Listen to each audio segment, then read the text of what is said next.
ایک طرف باپ بھتیجی کی محنت کے گنگنانے لگے تو دوسری جانب ان کا ہی بیٹا اپنی پارٹی قیادت پر برس پڑے۔ جی ہاں، شہباز شریف کے بیٹے حمزہ شہباز مسلم لیگ نون کے اہم اجلاس میں جو نواز شریف کی قیادت میں ہو رہا تھا اس میں اپنی ہی قیادت پر پھٹ پڑے۔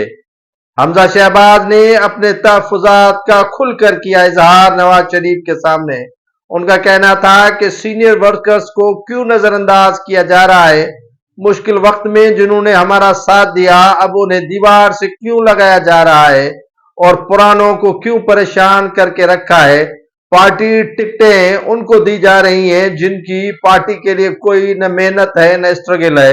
خاص طور پر مخصوص نشستوں پر نظر انداز کیے جانے پر شدید تحفظات کا اظہار کیا حمزہ شہباز نے اپنی پارٹی قیادت پر برس پڑے۔